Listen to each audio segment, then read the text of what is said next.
इस एपिसोड की शुरू होती है और हम देखते हैं कि भूषण और उसकी पत्नी क्रांति देवी बाइक से आ रहा है, लेकिन रास्ते की हालत खराब होने के लिए क्रांति देवी बोलती है हम उतर जाए। तो भूषण बोलता है अरे नहीं नहीं बैठे रहो, ये सब तो उस प्रधान की वजह से हो रहा है।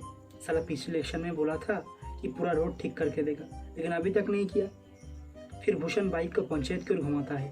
क्रांति देवी बोले अरे पंचायत में क्या काम है।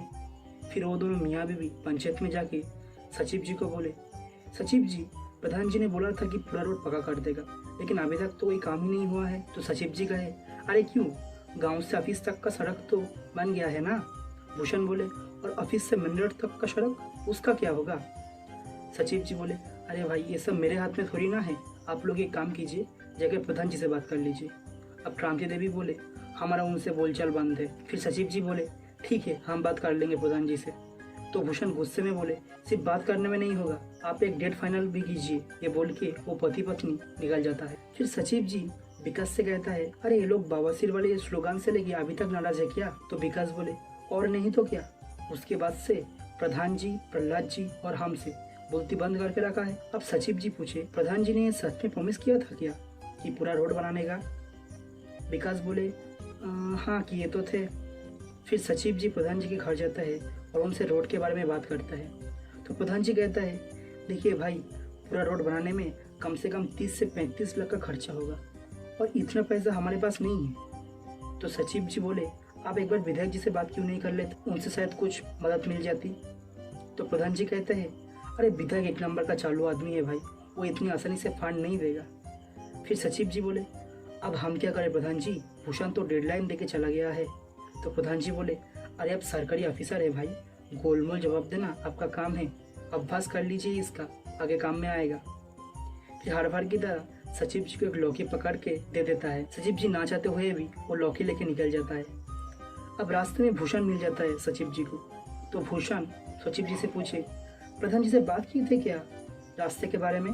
तो सचिव जी ने कहा है हाँ बात तो हुई है, जब भी मुझे इन्फॉर्मेशन मिलता है मैं आपको बता दूंगा। भूषण बोले मुझे तो ऐसा नहीं लगता कि आप प्रधान जी से बात किए होंगे, शायद प्रधान जी लौकी दे देकर आपका मुंह बंद कर दिया है।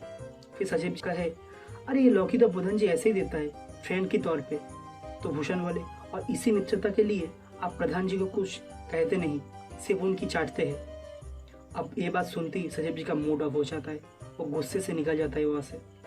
फिर शाम को सचिव जी का फ्रेंड सिद्धार्थ का कॉल आता है, जो रिसेंटली अमेरिका से इंडिया शिफ्ट हुआ है। वो सचिव जी से पूछता है कैसा चल रहा है भाई फ्लोरिडा की लाइफ।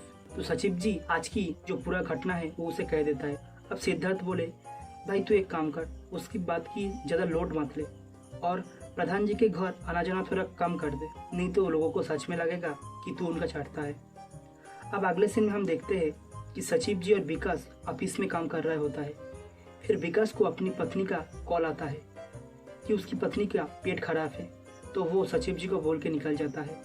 अब सचिव जी को प्रधान जी का साइन चाहिए था एक फाइल पे, तो प्रधान जी को फ़ोन करते हैं। प्रधान जी बोले आप हमारे घर चले आइए, लेकिन सचिव जी अब प्रधान जी के घर नहीं जाना चाहते हैं, तो इसीलिए वो मैडम को पंचायत में ही आने के लिए कहता है।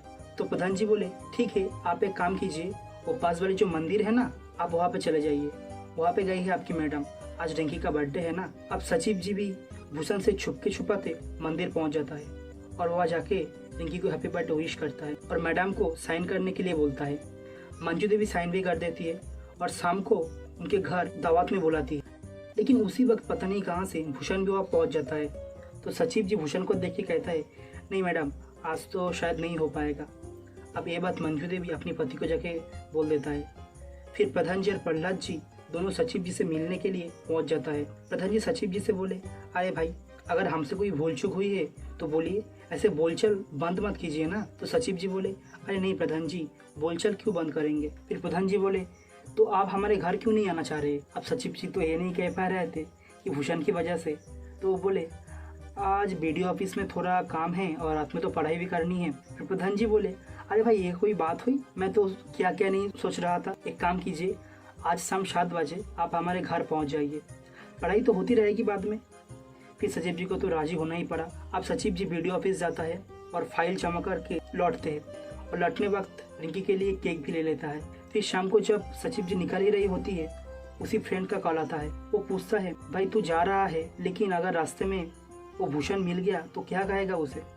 सचिव जी बोले भाई बता दूंगा कि वो सुबह वाली जो लौकी थी ना वही लौटने जा रही हो। अब सचिव जी लौकी को बाइक के सामने रख के निकल जाता है, लेकिन रास्ते में भूषण कहीं नहीं मिलता। तो सचिव जी उस लौकी के साथ प्रधान जी के घर पहुंच जाता है। फिर सचिव जी लौकी को बैग में छुपा के प्रधान जी के घर के अंदर जाता है, जहाँ पे वो लोग सभी मिल के शरबत पी रहे थे।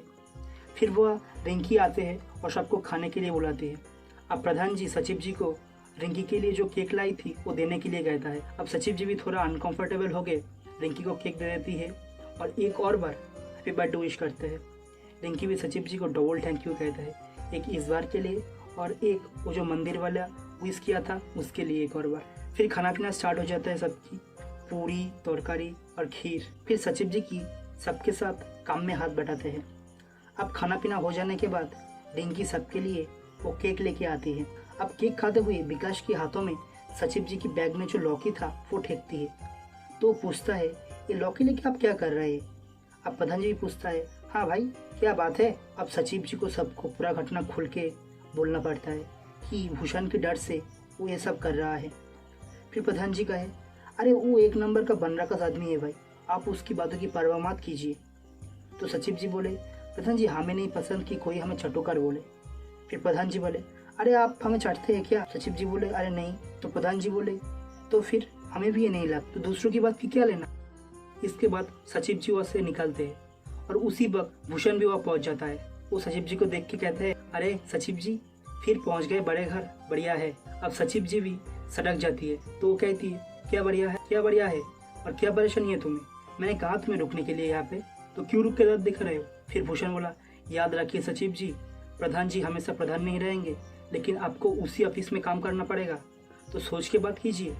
फिर सचिव जी बोले तो ठीक है, दो बात सुन ले भाई अच्छे से। पहली बार मैं तो यार इलेक्शन तक बैठा नहीं रही हूँ, 10-12 महीने का ही खेल है, फिर मैं निकल जाऊँगा यहाँ से, और फिर भी मुझे यहाँ रहना पड़ा और तेरी बीवी प्रधान बन भी गई तो मुझे घंटा फर्क नहीं पड़ेगा, समझ गया, अब निकल यहाँ से। तो भूषण बोले और दूसरी बात क्या है। सचिव जी बोले दूसरी बात यह है अगर हो सके तो मुझसे भी बोलचाल बंद ही रखो, समझे। उसके बाद बाहर इतना शोर शराबा सुन के प्रधान जी और बाकी सब निकल आती है और उन लोगों को देख के भूषण भी निकल जाता है। फिर प्रहलाद जी बोले क्या हो सचिव जी, फिर से कुछ कह रहा था क्या।